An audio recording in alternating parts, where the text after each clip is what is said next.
चिंतन मंथन, कर्मों का मकड़ी जाल। मात्र 10 वर्ष की आयु में एक बालक के पिता की उसकी आंखों के सामने हत्या कर दी गई। वो देखता रह गया, कुछ नहीं कर पाया और हत्यारा भाग गया, जो बाद में पुलिस के लाख प्रयत्नों के बावजूद पकड़ा नहीं जा सका। 25 वर्ष बीत चुके थे। बालक अब जवान हो चुका था, पर बचपन की वो घटना उसके दिलो दिमाग पर छाई रहती थी और हत्यारे का चेहरा उसकी आंखों में तैरता रहता था। हत्यारे की आंखों का वहशीपन याद करके उसकी आंखों में खून उतर आता था।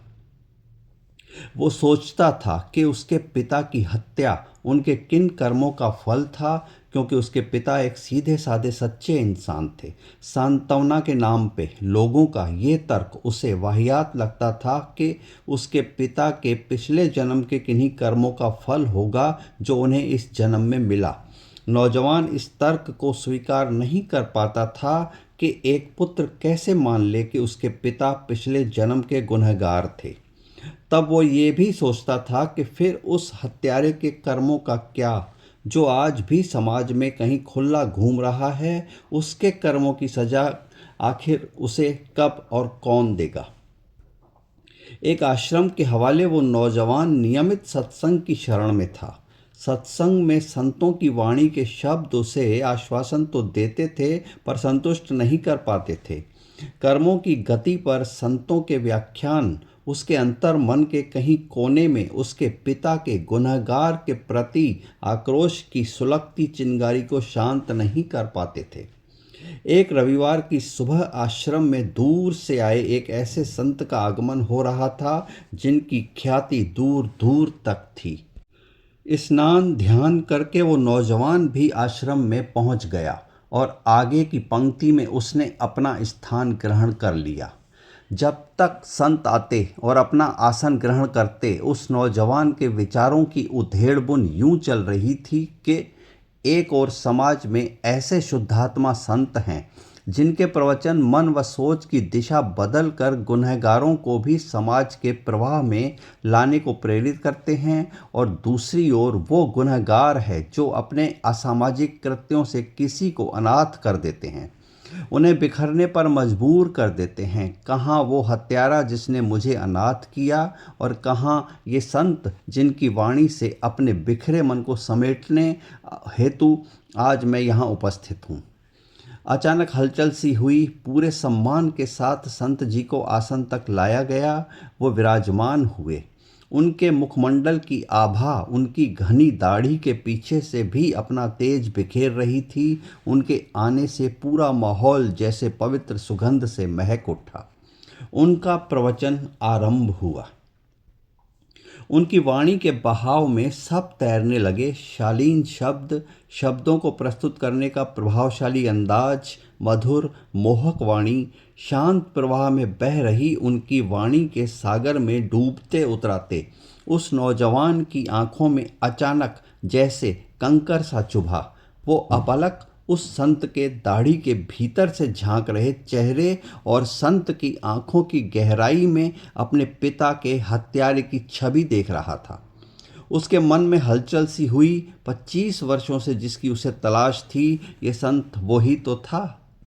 उसके मन की चिंगारी ने अचानक ज्वाला का रूप ले लिया। अचेतन मन के हवाले होकर कब वो नौजवान उठा और कब उसके मजबूत हाथों ने उस संत के गले को अपनी पकड़ में लिया। कोई कुछ समझ पाता, कोई कुछ कर पाता, तब तक तो संत का निर्जीव शरीर जमीन पर पड़ा था।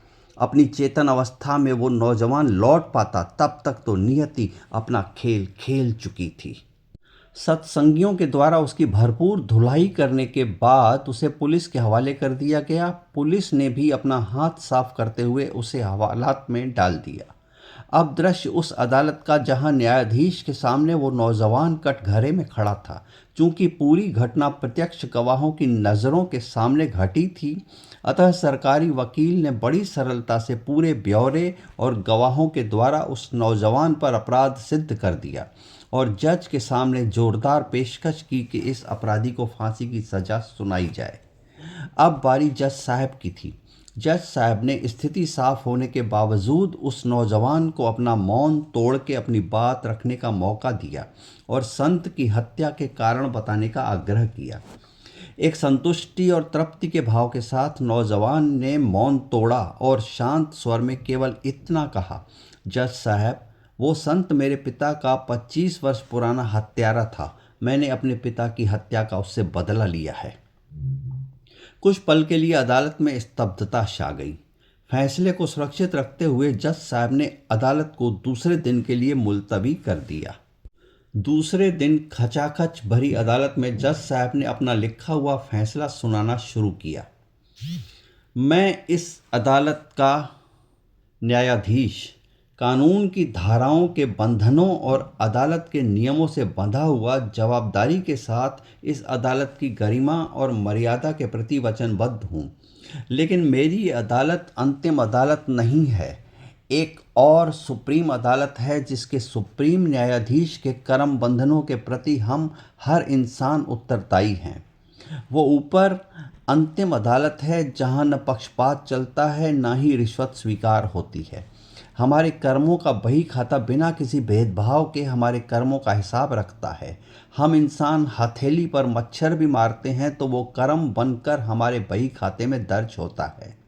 हमारी बेख्याली में भी कोई चींटी हमारे पैरों तले रौंदी जाती है तो हमें अपराध बोध नहीं होता, लेकिन वो भी हमारे खाते में पाप कर्म बनकर दर्ज हो जाता है, क्योंकि आखिर तो एक जीव के प्राण जाने के हम निमित्त बने।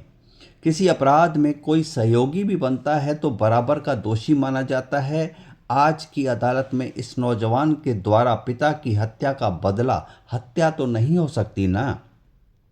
पिता की हत्या की संवेदना या सहानुभूति में इसे बरी तो नहीं किया जा सकता न।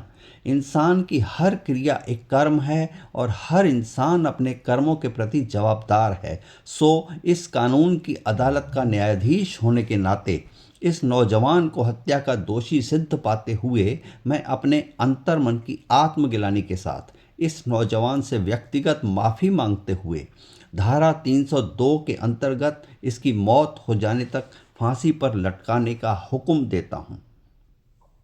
चूंकि इसकी फांसी के द्वारा इसकी मौत का मैं निमित्त बन रहा हूँ, सो मेरा यह कर्म भी पाप कर्म की श्रेणी में दर्ज होगा। न केवल मैं बल्कि वो सभी सत्संगी भी जो इसकी मौत का माध्यम बने, वो पुलिसकर्मी जिन्होंने इसे अदालत तक पहुँचाया, वो वकील जिसने इसी मौत का रास्ता साफ किया और अंत में वो जल्लाद जो इसकी फांसी को अंजाम देगा, सभी के कर्म खाते में उनके कर्म दर्ज होंगे। मेरी अदालत का फैसला अंतिम नहीं है। फांसी की सज़ा से क्या यह नौजवान हत्या जैसे कर्म से मुक्त हो गया?